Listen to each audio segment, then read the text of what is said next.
हाँ जी दोस्तों, समझदार सेठ की पहली वीडियो में आप लोगों का हार्दिक स्वागत है। तो ये वीडियो मेरे जैसे क्रिकेट पगलू के लिए है। जैसे आप सबको पता ही होगा कि अभी इंडिया और इंग्लैंड की टेस्ट सीरीज चल रही है और अभी 1-1 पे टाइड है। और अगला मैच कहाँ पे है? अगला मैच 10 जुलाई से लॉर्ड से क्रिकेट ग्राउंड पे है। तो मैंने सोचा क्यों ना अपने एक वीडियो बना दूँ, ठीक है, और अपने जैसे लोगों को समझाऊँ जो क्रिकेट में बहुत इंटरेस्ट रखते हैं कि भैया यहाँ पे क्या टैक्टिकल एनालिसिस है इस पर्टिकुलर ग्राउंड की, क्या यहाँ की हिस्टोरिकल इंपॉर्टेंस है। तो ये वीडियो उसके लिए है। अब स्टार्ट करते हैं हिस्ट्री से। अब जो लॉर्ड्स का जो क्रिकेट ग्राउंड है ना, उसको मेक ऑफ क्रिकेट भी कहते हैं। क्यों कहते हैं? क्योंकि भैया यहाँ पे ना कुछ कुछ ट्रेडिशन ऐसी जहाँ पे यहाँ पे ऑनर्स बोर्ड है, जहाँ पे कोई अगर यहाँ पे कोई बैट्समैन 100 मारता है इंटरनेशनल मैच में तो उसका नाम लिखा जाता है। कोई बॉलर पंजा खोलता है, मतलब 5 विकेट लेता है तो उसका नाम लिखा जाता है। ठीक है, तभी ये ग्राउंड बहुत ज्यादा हिस्टोरिकल इंपॉर्टेंस रखता है, क्योंकि जो ग्राउंड है जो ओन करता है ना, मतलब एमसीसी, वो अभी भी क्रिकेट के रूल्स को एडिट करने में और ऑल्टर करने में सबसे बड़ा वो रखती है।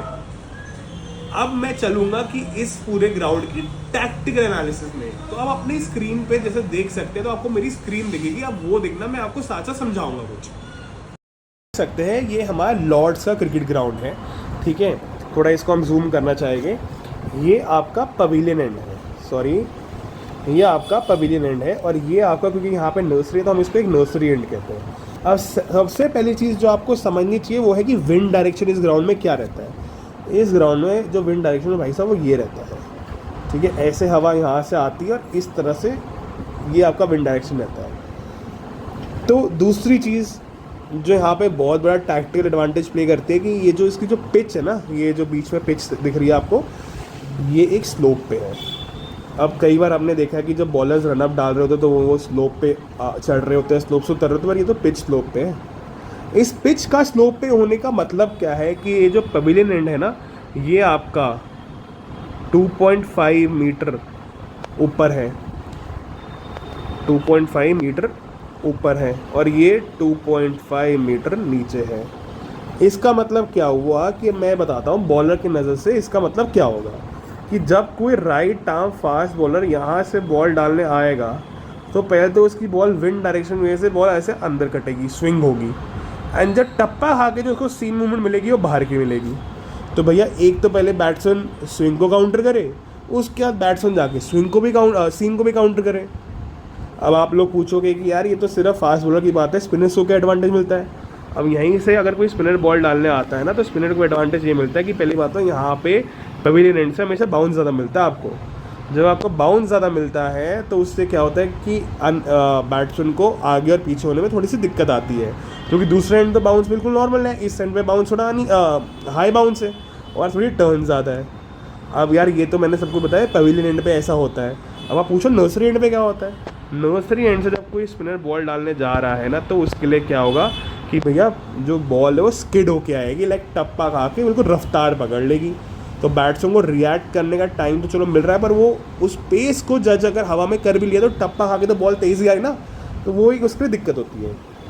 अब चूँकि इंग्लैंड में मैच है तो हमें लगा कि एक बार वेदर कंडीशन भी देख ली जाए। क्योंकि मैच स्टार्ट हो रहा है हमारा ये थर्सडे से, तो आप जैसे देख सकते हैं कि ऐसा कोई बारिश का साइन दिख नहीं रहा है मुझे मंडे तक। बट इंग्लैंड कंडीशन है, ज़्यादातर हमारे दिमाग में ये आता है कि भाई स्विंग कंडीशन है, स्विंग कंडीशन है। तो हम ज़रा देख लेते हैं कि विंड का क्या रहेगा। विंड का सुबह तो ठीक रहता है, जो आफ्टरनून सेशन होते हैं आपके pre T and post T वाले, उसमें आप देख सकते हैं विंड की जो स्पीड है वो बढ़ जाती है, और ये आई थिंक तीनों दिन स्टार्टिंग एक कांस्टेंट है कि स्पीड बढ़ रही है सेशन में।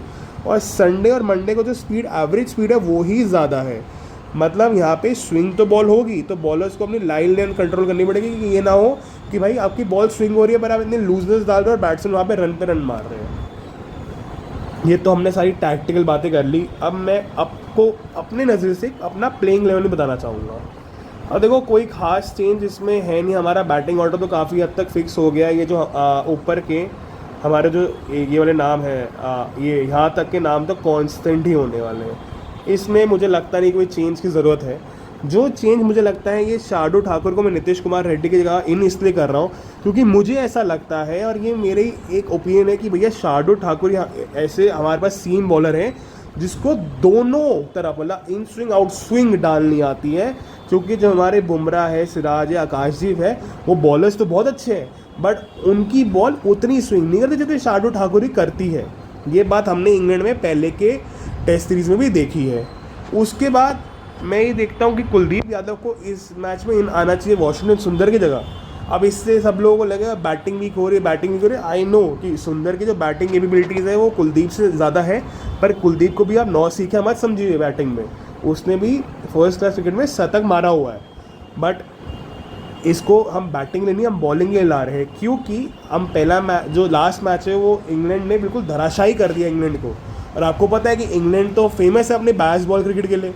अब जो टीम फेमस ही बैट्स बॉल क्रिकेट के लिए है, मतलब वो इस मैच में हमारे ऊपर हार्ड आएंगे। मतलब जहाँ पे हमारे पास एक अटैकिंग लेग स्पिनर होगा तो हमारे पास एक एडवांटेज है कि हमें ये विकेट टेकिंग बॉलर है कि आपको विकेट निकाल के देगा। हमें इस समय यही चाहिए, क्योंकि अगर इंग्लैंड को हमने लॉर्ड्स में हरा दिया तो भैया ये सीरीज तो हमारी ही है। दोस्तों आशा करता हूं कि आपको मेरी ये टैक्टिकल एनालिसिस पसंद आई हो। आप मेरी वीडियो को लाइक कीजिए, और जैसे मैं जानता हूं कि हम लोग सारे के सारे जाके लॉर्ड से क्रिकेट की स्टेडियम में जाके घंटी तो बजा नहीं सकते, पर जो आपको अपनी स्क्रीन में जो घंटी दिख रही है उस घंटी को बजा के मेरे चैनल को सब्सक्राइब कीजिए। मिलते हैं अगली वीडियो में आप सबको।